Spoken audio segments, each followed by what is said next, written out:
अस्सलाम वालेकुम स्टूडेंट्स, मेरा नाम है फ़रीहा खान और आप देख रहे हैं लर्न इंग्लिश विद रोशनी। तो आज का जो एडिटोरियल है उसका टाइटल है रिफ्यूज़ल क्राइसिस।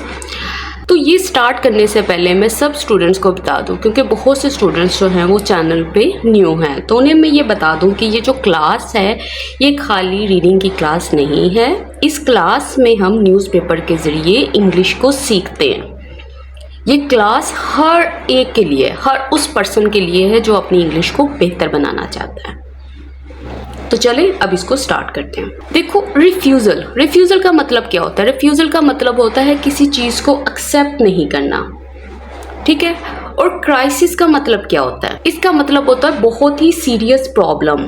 तो रिफ्यूज़ल क्राइसिस से मुराद ये है कि लोग जो है ना वो रिफ्यूज़ कर रहे हैं पोलियो वैक्सीन को, मतलब वो पोलियो वैक्सीन को नहीं लगवा रहे, तो जिसकी वजह से जो है क्राइसिस पैदा हो रही है, जिसकी वजह से जो प्रॉब्लम है वो बहुत ही सीरियस हो रही है। तो ये एडिटोरियल जो है वो इसी चीज़ के बारे में है। अब मज़ीद देखते हैं कि इस एडिटोरियल में वो क्या बात कर रहा है।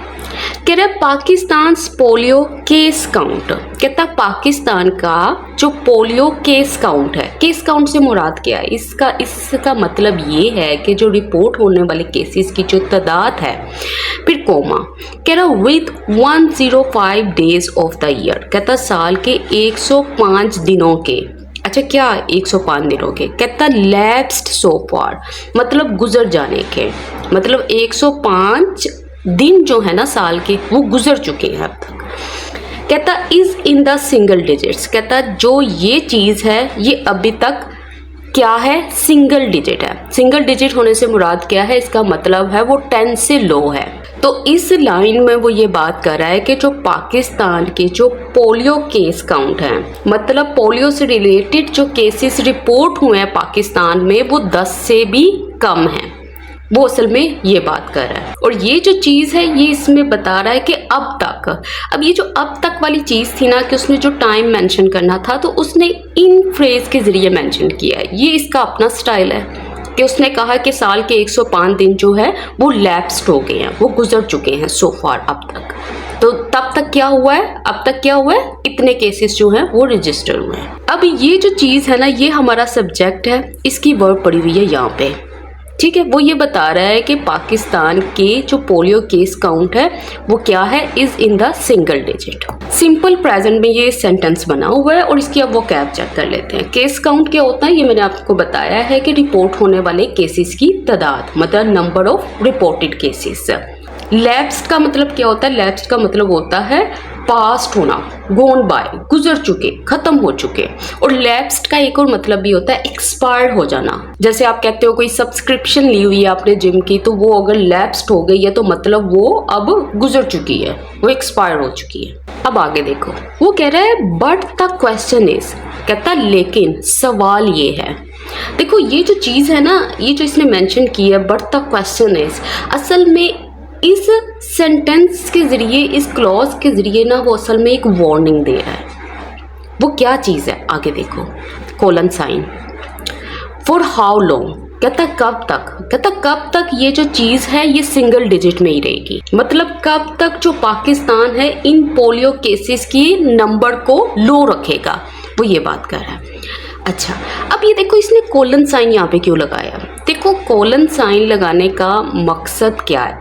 असल में ये इसलिए लगाया जाता है कि पहले आपने जो बात मेंशन की है ना, जब आप उसकी वजाहत करते हो ना तो उसके लिए आप कोलन साइन का इस्तेमाल करते हो। मतलब जब आपने किसी चीज़ को एक्सप्लेन करना है या उसको डिफाइन करना है, जैसे इसने यहाँ पे कहा द क्वेश्चन इज, इसने सवाल बताया नहीं है, उसने बस ये कहा है कि सवाल ये है। क्या सवाल है वो इसने आगे बताया, फॉर हाउ लॉन्ग, कब तक।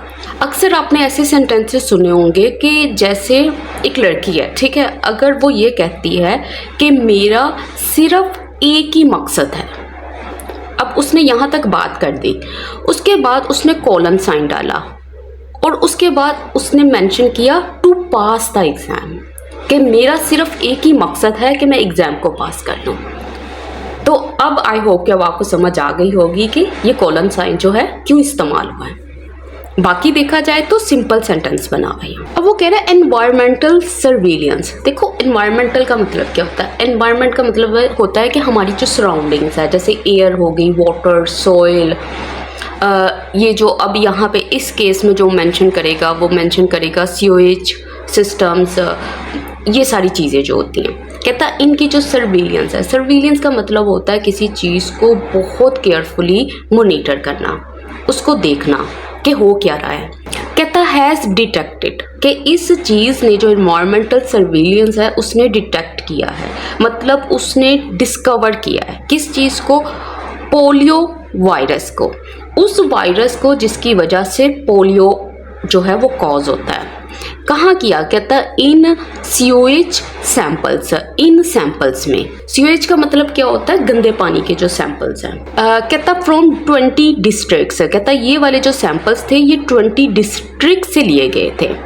और सिग्नलिंग, कहता ये जो चीज़ है, ये जो सैंपल्स हैं ये सिग्नलिंग कर रहे हैं, ये इशारा दे रहे हैं, ये इंडिकेट कर रहे हैं किस चीज़ को? दैट ये कि ट्रांसमिशन परसिस्ट, कि ये जो ट्रांसमिशन है ना, मतलब ये जो वायरस का फैलना है वो परसिस्ट करता है, मतलब वो अभी भी जारी है। अच्छा कहाँ? कहता across both urban and rural settings, इन सारी जगहों पे। मतलब ये जो वायरस का फैलना है ना, खाली सिटीज़ की बात नहीं कर रहा बल्कि विलेजेस की भी बात कर रहा है कि इन सारी की सारी सेटिंग्स में ना ये फैल रहा है। अच्छा सेटिंग्स का मतलब क्या होता है? सेटिंग्स का मतलब होता है प्लेसेस, आप ये समझ लो यहाँ पे, ठीक है। कैसे? जैसे हम कहते हैं ना स्कूल सेटिंग्स, तो स्कूल के एनवायरनमेंट की बात कर रहे हैं, उसकी सेटिंग्स की बात कर रहे हैं, उसकी जगह की बात कर रहे हैं। अब ये देखो, ये हमारा सब्जेक्ट है हैज़ डिटेक्टेड, मतलब प्रेजेंट परफेक्ट का इस्तेमाल हुआ है कि ये जो काम है ये हो चुका है, क्या चीज़ हुई है वो आगे इसने मेंशन किया है। सीवेज का मतलब क्या होता है? गंदे पानी के जो सैंपल्स लिए थे ना उसकी बात कर रहा है, और कहाँ से लिए थे वो उसने फ्रॉम लगा के बताया। और ये जो सिग्नलिंग आया ना, ये किसके लिए आया? ये इन सैंपल्स के लिए आया है।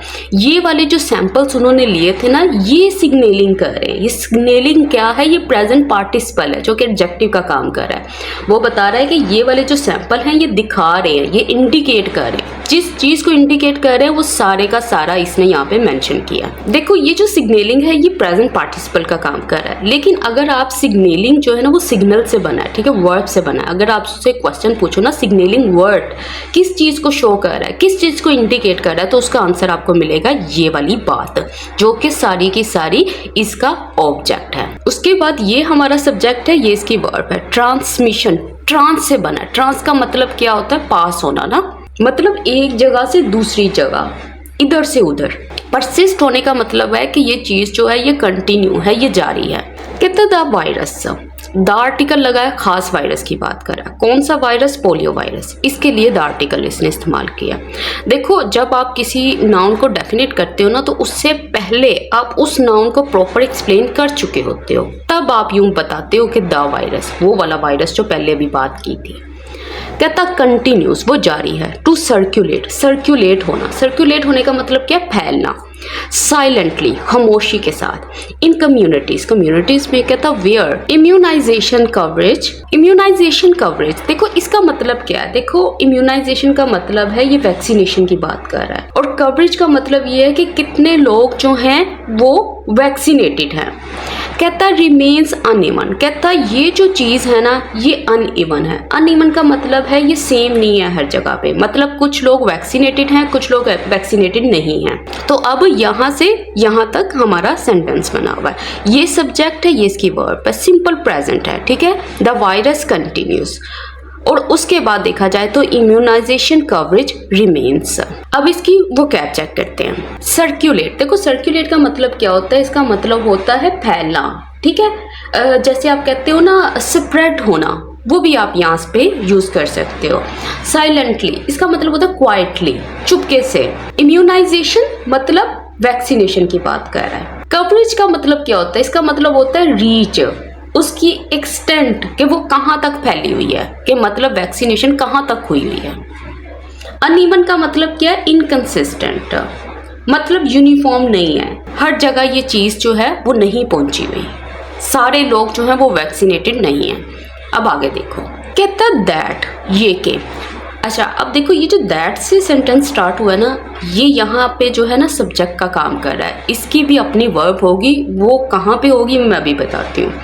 कहता इवन कराची। देखो ये जो इवन का वर्ड इसने यहाँ पे यूज़ किया ना, ये असल में एक सरप्राइज़ देने के लिए इसने यूज़ किया कि यहाँ तक कि कराची। कहता कराची क्या मतलब, फिर एम डैश लगा के इसको अपनी बात को एक्सप्लेन कर रहा है कि सरप्राइज इसका कहाँ पे है। ठीक है, कहता विद इट्स साइज, कि कहता ये जो इसका साइज है मतलब कितनी बड़ी ये सिटी है। कनेक्टिविटी, कहता अगर इसकी कनेक्टिविटी की बात की जाए, मतलब यहाँ पे जो चीज़ें हैं कि मतलब ये जो सिटी है ये बहुत ही वेल कनेक्टेड है, इसके अंदर अच्छी ट्रांसपोर्टेशन है, कम्युनिकेशन सिस्टम्स अच्छे हैं, डेवलप्ड सिटी है, और and relatively better health infrastructure, और इसका जो हेल्थ इंफ्रास्ट्रक्चर है वो भी बेटर है, मतलब वो भी बेहतर है अगर उसको कंपेयर किया जाए दूसरी सिटी से। कहता इज विटनेसिंग, कहता ये जो कराची है वो विटनेस कर रहा है। विटनेस करने का मतलब क्या है, इसका मतलब है इस चीज़ को एक्सपीरियंस कर रहा है। अच्छा, किस चीज़ को, कहता अ सर्च, एक सर्च को। सर्च का मतलब क्या होता है, सडन एंड लार्ज इंक्रीज।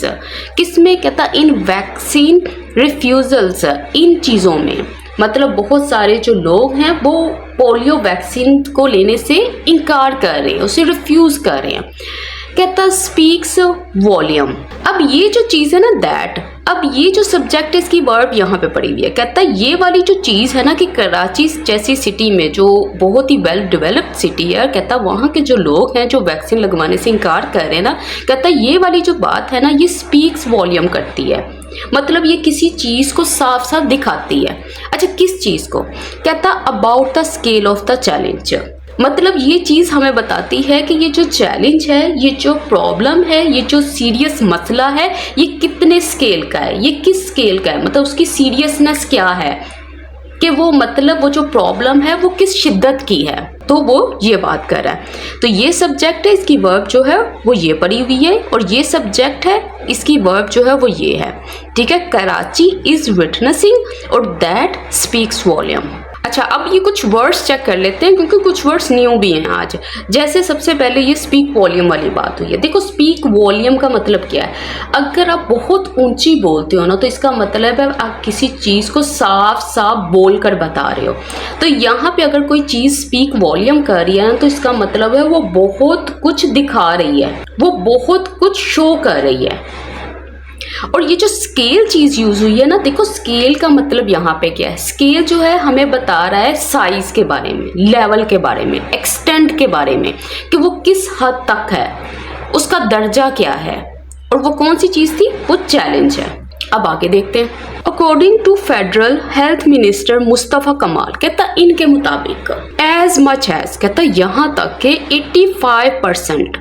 अच्छा, किस चीज़ का, कहता of all reported polio vaccine refusals इनका इन द कंट्री में आर कंसनट्रेटेड, वो सारे का सारा क्या है, वो कंसनट्रेटेड है, मतलब वो एक ही जगह पे है।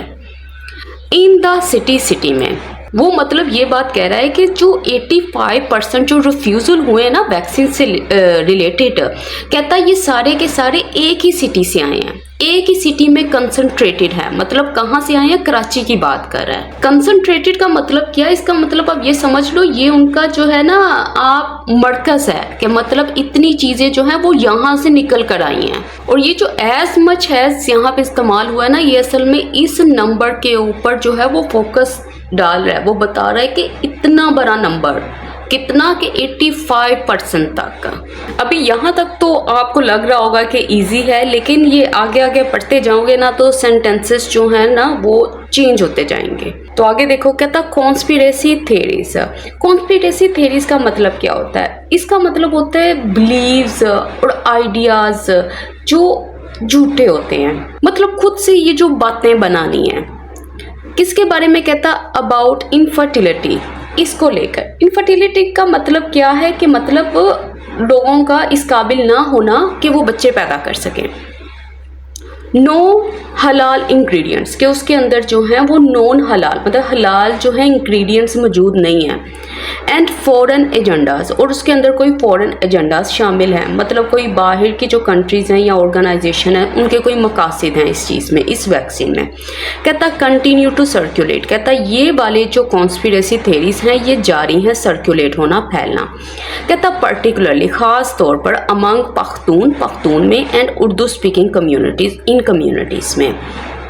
तो अब इस सेंटेंस में इसने कॉन्स्पिरेसी थेरीज के बारे में बात की है कि आखिर क्या रीज़न है कि इतने रिफ्यूज़ल्स क्यों आ रहे हैं। तो उसने कहा कि ये वाला जो इशू है ना, ये वाली जो चीज़ है ये भी एक अहम किरदार अदा कर रही है। कैसे अदा कर रही है? उसने कहा कि ये वाली जो चीज़ें हैं लोगों को आपस में कही जा रही हैं कि अगर आप वैक्सीन लगवाओगे तो इससे इनफर्टिलिटी होगी। इसके अंदर जो इंग्रेडिएंट्स हैं, जो ये जिस चीज़ से ये मिलकर बनी है वैक्सीन, वो नॉन हलाल है, और ये वाली चीज़ के इसके अंदर कोई फॉरेन एजेंडा है, मतलब कोई बाहर की कोई कंट्री है या ऑर्गेनाइजेशन, उसका कोई मकसद छुपा है। तो कहता ये चीज़ें हैं रिफ्यूज़ल के पीछे। कहता मैनी हाउस होल्ड्स मतलब बहुत सारी फैमिलीज की बात कर रहा है, होम्स की बात कर रहा है। कहता रिमेन, कहता वो अभी भी हैं स्केप्टिकल का मतलब होता है वो ट्रस्ट नहीं कर रही, उनके अंदर डाउट है। अच्छा, किसको लेकर? कहता स्टेट रन हेल्थ कैंपेन्स, उन हेल्थ कैंपेन्स को लेकर जो कि स्टेट रन है, मतलब जिनको स्टेट चलाती है, ये वो वाली कैंपेन्स है जिनके इंचार्ज जो है वो गवर्नमेंट है। एंड परसीव, कहता है इसको परसीव किया जाता है, इसको देखा जाता है, अंडरस्टैंड किया जाता है। कैसे? कहता है एज सिलेक्टिव इंटरवेंशंस, कि ये सिलेक्टिव इंटरवेंशंस हैं। सिलेक्टिव का मतलब क्या होता है? सिलेक्टिव का मतलब है कि आप ख़ास लोगों को चूज़ कर रहे हो, ख़ास लोगों पे आपका फोकस है। इंटरवेंशंस का मतलब क्या है कि मतलब आप ये जो एक्शंस ले रहे हो, आप किसी चीज़ को बेहतर बनाने के लिए जो काम कर रहे हो ना, ये जो सिलेक्टिव इंटरवेंशन कर रहे हो, जैसे आप वैक्सीनेशन दे रहे हो ताकि लोगों के अंदर ये जो पोलियो वायरस है ये ख़त्म हो सके। कहता रादर दैन, बजाय जेन्युइन केयर इस चीज़ के। तो इसमें वो ये बात कर रहा है कि बहुत सारे जो हाउस होल्ड्स हैं वो अभी भी स्केप्टिकल है, उनके माइंड में अभी भी डाउट है। किसको लेकर? कहता इन स्टेट रन हेल्थ कैंपेन्स को लेकर, और कहता ये कंसीडर करते हैं इनको सिलेक्टिव इंटरवेंशंस बजाय किसके? जेन्युइन केयर के। तो ये अब हमारा सब्जेक्ट है, ये इसकी वर्ब है, और यही जो हाउस होल्ड्स हैं, यही जो फैमिलीज हैं, यही परसीव करती हैं, और जिस चीज़ को परसीव करती हैं वो आगे उसने मेंशन कर दिया। देखो आप ना पहले इस इंटरवेंशन को देखो अगर दो पर्सन आपस में फाइट कर रहे हैं ना, ठीक है, दो दोस्त आपस में लड़ रहे हैं, तो आप वहाँ पे खड़े हैं, आप आउटसाइडर, आप देख रहे हो दो लोग आपस में लड़ रहे हैं, हाथापाई कर रहे हैं, तो आप क्या कर रहे हो? आप उनके अंदर क्या कर रहे हो? दखल दे रहे हो, आप इंटरवीन कर रहे हो। इंटरवीन क्यों कर रहे हो? ताकि आप जो है वो मामले को संभाल सको। तो यही चीज़ वहाँ से निकली है सिलेक्टिव इंटरवेंशन। मतलब हुकूमत ये जो चीज़ें बेहतर बनाने की कोशिश कर रही है, उनको लग रहा है कि ये जो इंटरवेंशन हो रही है ये सिलेक्टिव हो रही है। तो अब आई होप कि आपको समझ आ गई होगी। और ये जो आपको यहाँ पे रादर देन नज़र आ रहा है ना, इसकी जगह पे आप इंस्टेड ऑफ का भी इस्तेमाल कर सकते थे। आप ये कह सकते थे कि ये जो चीज़ें ये सिलेक्टिव इंटरवेंशंस हैं इंस्टेड ऑफ जेन्युइन केयर। तो ये इस तरह से भी बन सकता था, क्योंकि रादर देन जो यहाँ पे है वो सिर्फ और सिर्फ प्रेफरेंस को शो कर रहा है और कुछ भी नहीं कर रहा। वो कह रहा है वो ये चीज़ है ना कि ये चीज़ है। अब आगे देखो, कहता है जेंडर डायनामिक्स। जेंडर डायनामिक्स का मतलब क्या होता है? इसका मतलब है कि किस तरह से जो आदमी है सोसाइटी में, आदमी और औरतें हैं वो कैसे इंटरेक्ट करती हैं, उनके क्या रोल्स हैं सोसाइटी में। कहता है gender dynamics play a role, कहता है ये एक किरदार अदा करती है।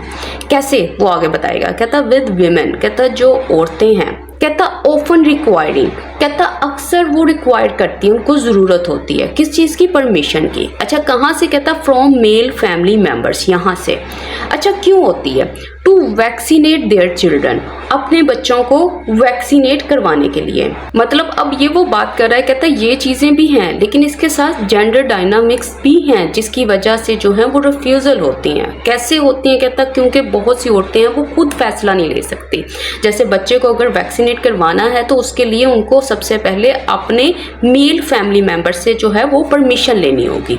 तो वो ये बात कर रहा है। तो ये हमारा सब्जेक्ट है, ये इसकी वर्ब है।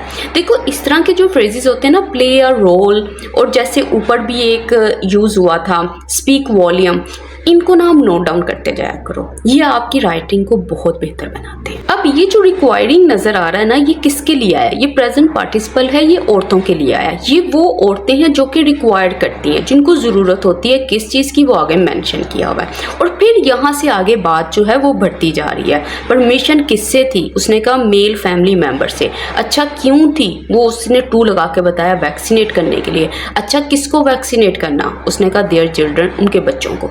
तो इस तरह से ये सेंटेंसेस को देखा करो, आपको हर चीज़ जो है वो क्रिस्टल क्लियर हो जाएगी। अब वो कह रहा है ऑपरेशनल मिसस्टेप्स। देखो ऑपरेशनल का मतलब क्या है? इसका मतलब है चीज़ें किस तरीके से मैनेज की जा रही हैं, किस तरीके से उनको परफॉर्म किया जा रहा है। कहता इसको लेकर जो मिसस्टेप्स हैं, मिसस्टेप्स का मतलब होता है मिस्टेक्स, एरर्स। कहता ऐड टू द चैलेंज, ये जो चीज़ है ये ऐड टू करती है चैलेंज में, मतलब ये प्रॉब्लम को और ज़्यादा बड़ा बनाती है और ज़्यादा हार्डर बनाती है। अच्छा कैसे? कहता the introduction of new method. जैसे कहता ये जो इंट्रोडक्शन है मतलब लेकर आना नए तरीके। कौन से तरीके? एम डैश लगा के इन न्यू मेथड्स को बताएगा आगे ये। कहता सच है, जैसा कि नीडल फ्री जेट इंजेक्टर्स। कहता जैसा कि ये हैं, इसकी पिक्चर मैं ऊपर डाल दूंगी ताकि आप देख लीजिएगा। नीडल फ्री का मतलब क्या है? इसका मतलब है इसमें नीडल का इस्तेमाल नहीं है। फिर उसके बाद ये एम डैश क्लोज, क्योंकि ये इसने एम डैश यहाँ पे क्यों लगाया? इसलिए लगाया कि इसने ये जो इंट्रोडक्शन ऑफ न्यू मेथड्स लिखा है ना, तो यहाँ पे इसकी वजाहत कर रहा है कि ये कौन से वाले मेथड्स हैं।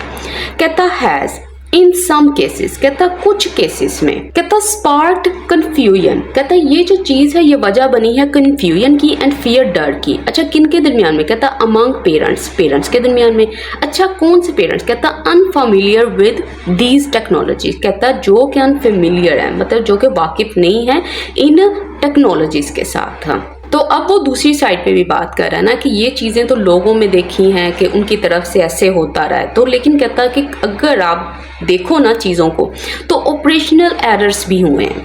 वो एरर्स ये हैं कि आप न्यू चीज़ों को, मेथड्स को इंट्रोड्यूस करवा रहे हो, तो इससे क्या होता है कि बहुत सारे जो पेरेंट्स होते हैं जो टेक्नोलॉजीज़ को लेकर अवेयर नहीं होते, तो उसकी वजह से भी रिफ्यूज़ल्स होते हैं। तो ये चीज़ें भी क्या करती हैं? स्पार्क करती हैं इन चीज़ों को।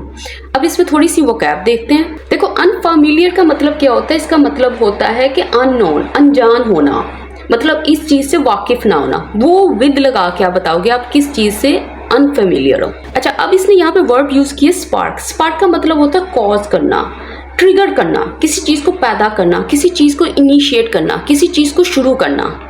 और वो कौन सी चीज़ है वो आगे मेंशन है। देखो आज की जो क्लास है ना, इसका अगर डिफ़िकल्टी लेवल की बात की जाए ना, वो 8 आउट ऑफ 10 है। तो मेरी ना सब स्टूडेंट्स एक रिक्वेस्ट है, अब आपने क्या करना है, मुझे कमेंट सेक्शन में ये ज़रूर बताना है कि मेरी क्लास लेने से पहले, ठीक है, जब ये एडिटोरियल आपके सामने था, जब आपने इसको रीड करने की कोशिश की थी, तो आपको किस हद तक समझ आई थी, ताकि मुझे अंदाज़ा हो जाए कि आपका जो लेवल है वो कहाँ से स्टार्ट हो रहा है। मतलब मुझे नहीं पता, कुछ स्टूडेंट्स हैं उनके लिए ये एडिटोरियल हो सकता है बहुत मुश्किल हो, कुछ स्टूडेंट्स के लिए एडिटोरियल हो सकता है बहुत ईजी हो। तो मैं ये चीज़ देखूंगी कि ज़्यादा स्टूडेंट्स कौन से वाले हैं, ताकि मैं नेक्स्ट जो एडिटोरियल है मैं उस हिसाब से लेकर चलूँ। अब आगे देखो, कहता विदाउट, बगैर, प्रायर, पहले, मतलब प्रायर का मतलब क्या होता है, पहले वाली। कहता सेंसिटाइजेशन, ये वाली जो चीज़ है, और एक्सप्लेनेशन। सेंसिटाइजेशन का मतलब क्या होता है? इसका मतलब होता है लोगों को एजुकेट करना, किसी चीज़ के बारे में बताना। कहता सच चेंजेस, कहता ऐसी जो तब्दीलियां हैं है फ्यूल्ड, उन्होंने फ्यूल्ड किया है, उन्होंने मतलब किसी चीज़ को बड़ा बनाया है। अच्छा किस चीज़ को? कहता फर्दर स्केप्टिसिज्म। कहता ये जो चीज़ है स्केप्टिसिज्म, ये जो स्केप्टिकल होते हैं लोग, जो उनके डाउट्स होते हैं, जो ये चीज़ें हैं, ये जो स्टेट होती है ना, स्केप्टिकल होना का मतलब क्या होता है कि आप किसी चीज़ के बारे में अगर स्केप्टिकल है ना, इसका मतलब है आपके माइंड में उसको लेकर कुछ डाउट्स हैं, तो वहीं से ये वर्ड है स्केप्टिसिज्म। मतलब शक, ये जो भरोसा ना होना, ये जो डाउट है। कहता एंड इनएडवर्टेंटली, कहता कंट्रीब्यूटेड टू, कहता ये वाली जो चीज़ है ना, इसने, इनएडवर्टेंटली का मतलब होता है बगैर चाहते हुए, बाय एक्सीडेंट भी कह सकते हो, कंट्रीब्यूटेड टू। अच्छा किस चीज़ में कंट्रीब्यूटेड टू किया है? मतलब कहता हायर रिफ्यूजल रेट्स इस चीज़ में। अब वो इसमें कह रहा है कि पहले से आगाही और या वजाहत के बगैर कहता क्या होता है, कहता ये जो तब्दीलियां हैं ना ये फ्यूल कर देती हैं, ये इजाफा कर देती हैं, ये बढ़ा देती हैं स्केप्टिसिज्म को, शक को, और ना चाहते हुए भी कंट्रीब्यूट टू करती हैं, इजाफा करती हैं किन चीज़ों में, हायर रिफ्यूज़ल रेट्स में। अच्छा, अब ये जो कंट्रीब्यूट टू वर्ड है ना, ये कंट्रीब्यूट जो है ना अपने बाद टू लेता है, ठीक है। इसका मतलब क्या होता है, इसका मतलब होता है कि ये जो चीज़ है ना ये हेल्प कर रही है किसी चीज़ में। अब यहाँ पे ये जो चीज़ें हैं ना ये कंट्रीब्यूट टू करती हैं, मतलब ये अपना हिस्सा देती हैं। आप ये समझ लो कि ये जो है ना अपना किरदार अदा करती हैं, किस चीज़ में, हायर रिफ्यूज़ल रेट्स में। इस तरह से ये सेंटेंस बना है। अच्छा, अब ये जो एडवर्ब इसने यूज़ किया ना, इनएडवर्टेंटली, इसका मतलब क्या होता है, इसका मतलब होता है अनजाने में, ठीक है। अगर आपने कोई काम अनजाने में किया ना तो उसके लिए आप ये एडवर्ब यूज़ कर सकते हो। अगर मैं इसका इन रिमूव कर दूँ ना तो इसका मतलब है जानबूझकर। तो आप ये चीज़ जो है नोट कर लें, इनएडवर्टेंटली और एडवर्टेंटली। और स्केप्टिसिज्म क्या होता है ये मैंने आपको बता दिया, डाउट की बात करता है, शक की बात करता है, भरोसा ना होने की बात करता है। अच्छा, एक है फर्दर यहाँ पे, ठीक है। फर्दर का मतलब होता है मजीद, और एक होता है फार्दर, उसमें क्या होता है, ए यहाँ पे आता है। यहाँ पे तो यू है और नेक्स्ट वाला जो फार्दर है उसमें ए आता है। वो वाला जो फार्दर होता है ना वो दूरी की बात करता है, और ये जो फर्दर है ये मजीद किसी चीज़ के ऐड होने की बात करता है। अब वो कह रहा है वाइल, जहाँ ऑफिशियल्स हैव राइटली रीइटरेटेड, कहता है जो ऑफिशियल्स हैं उन्होंने बिल्कुल सही दोहराया किस चीज़ को, दैट ये कि the oral polio vaccine is safe and essential. कहता है ये जो ओरल पोलियो वैक्सीन है ये बिल्कुल सेफ है और एसेंशियल है, मतलब ये इम्पोर्टेंट भी है और ज़रूरी भी है। कहता है the message fails to resonate in communities, कहता है ये जो मैसेज था ना ये फेल हो गया। अच्छा, फेल किस चीज़ के लिए हुआ, कहता है रेजोनेट करने में, मतलब लोगों के दिलों तक पहुँचने के लिए, लोगों के दिमाग तक पहुंचने के लिए। कहता इन कम्युनिटीज़ में, मतलब जो भी लोग, जहाँ लोग रह रहे हैं उन्हीं को कम्युनिटीज़ कहते हैं ना। मतलब कम्युनिटीज़ क्या होती है, ग्रुप ऑफ पीपल जो एक खास एरियाज़ में रह रहे होते हैं।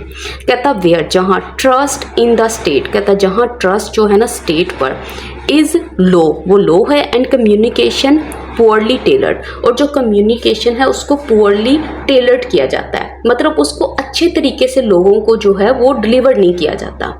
कह रहा है कि जहाँ जो ऑफिशियल्स हैं उन्होंने बिल्कुल सही इस बात को दोहराया है कि जो ओरल पोलियो वैक्सीन है वो बिल्कुल सेफ है, बिल्कुल एसेंशियल है, मतलब वो इम्पोर्टेंट भी है।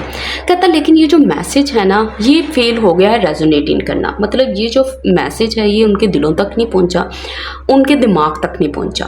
कहता उन कम्युनिटीज़ में, कहता जहाँ पे लोगों को स्टेट पे ट्रस्ट ही नहीं है, मतलब जहाँ जो ट्रस्ट है ना स्टेट पे वो बहुत ही लो है, और जो कम्युनिकेशन है, जो जिस वे से उनसे कम्युनिकेट किया जाता है, कहता वो पुअरली टेलर्ड है, मतलब उनको मुनासिब तरीके से कोई भी इंफॉर्मेशन जो है वो प्रोवाइड नहीं की जाती। तो अब ये हमारा सब्जेक्ट है उसकी वर्ब है। रीइटरेटेड का मतलब क्या होता है, इसका मतलब होता है बार बार दोहराना किसी चीज़ को। फिर उसके बाद उसने कहा है कि ये जो वैक्सीन है ये क्या है, इज लिंकिंग वर्ब है। उसने कहा ये सेफ भी है, ये एसेंशियल भी है। उसके बाद ये सब्जेक्ट है, ये इसकी वर्ब है। अच्छा, अब ये जो इसने यूज़ किया ना रेजोनेट, इसका मतलब क्या होता है, देखो रेजोनेट का असल में मतलब होता है, अगर देखा जाए तो इसका मतलब होता है गूंज उठना, लेकिन यहाँ पे जो इसका मतलब है ना रेजोनेट, इसका मतलब है इस चीज़ को अंडरस्टूड नहीं किया गया, इस चीज़ का कोई असर नहीं था, इस चीज़ को समझा नहीं गया, ये चीज़ जो है वो कनेक्ट नहीं हुई। फिर उसके बाद ये सब्जेक्ट है, ये इसकी वर्ब है। जो ट्रस्ट था वो क्या है, वो लो है, और जो कम्युनिकेशन है वो पुअरली टेलर्ड है। पुअरली का मतलब क्या होता है, इसका मतलब होता है बहुत ही ख़राब तरीके से, बैडली, बेकार तरीके से जो है उसको टेलर्ड किया गया था। तो टेलर्ड का मतलब क्या है, देखो टेलर्ड का मतलब होता है किसी चीज़ को कस्टमाइज़ करना, किसी चीज़ को किसी चीज़ के मुताबिक ढालना, एडजस्ट करना, अडेप्ट करना। तो अब वो यही बात कर रहा है कि जैसे लोग हैं ना, जिस लेवल पे वो उन चीज़ों को समझते हैं, आपको उस वे में चीज़ों को समझाना चाहिए था उनको। कह रहे थ्रेट्स, कहते ये जो थ्रेट्स है ना, आप धमकियाँ दे रहे हो, वार्निंग्स दे रहे हो।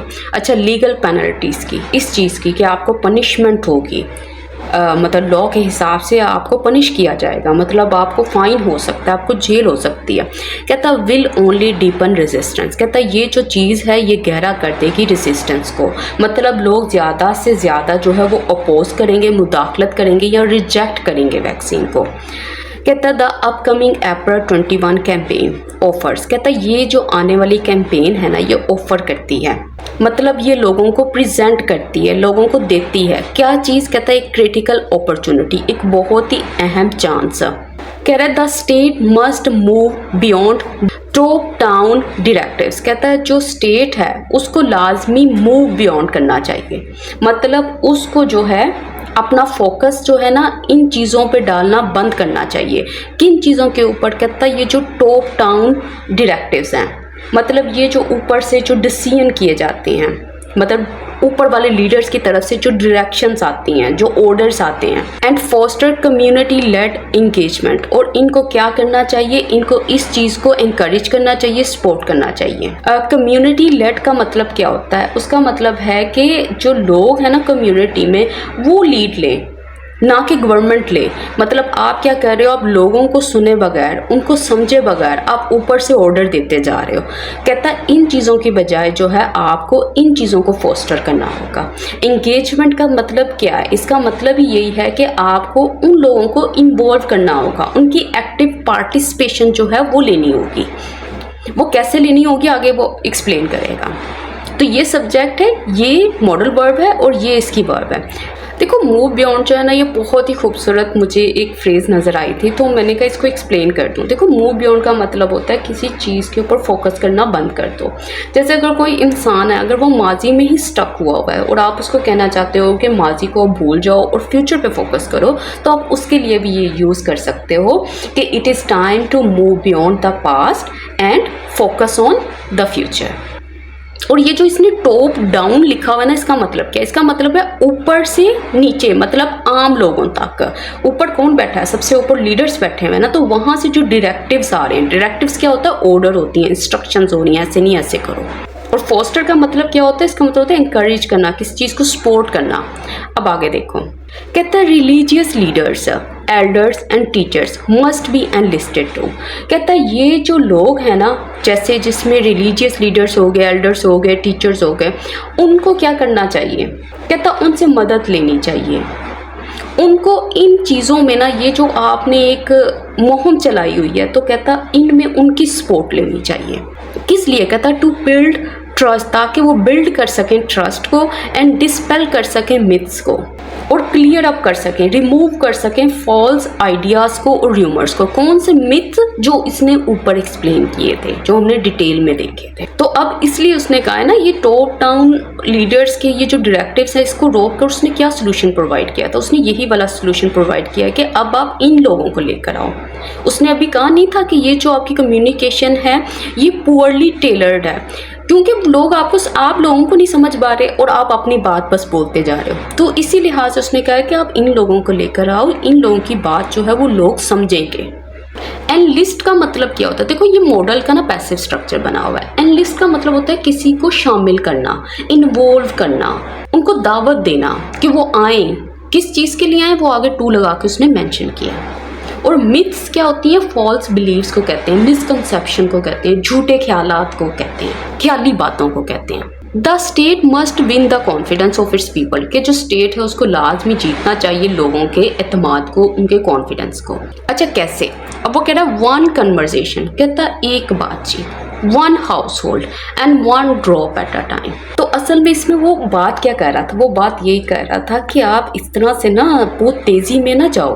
मतलब आपने अगर एक हाउस होल्ड को पकड़ा है, एक फैमिली को पकड़ा है, तो आप वहाँ पे उनसे कन्वर्जेशन करो, उनसे बातचीत करो, उन लोगों को एजुकेट करो, ठीक है। One family at a time वाला सिस्टम रखो। उसके बाद आप ये जो वैक्सीन है उसको मतलब कम मिकदार में दो। One drop at a time का मतलब यही है कि ये जो वैक्सीन है ये स्मॉल अमाउंट में दो। तो इस तरह से जो होगा आप जो है अपने मकसद में कामयाब हो सको। तो इसके साथ आज का एडिटोरियल कंप्लीट हुआ है, लेकिन जो मैंने आप सबसे एक क्वेश्चन पूछा है वो उसका आंसर करना मत भूलिएगा। और प्लीज़ इन वीडियोस को ज़्यादा से ज़्यादा शेयर किया करें ताकि कुछ व्यूज़ आ सकें इस चैनल के ऊपर। तो इसके साथ ही मुझे इजाज़त दें। अल्लाह हाफिज़।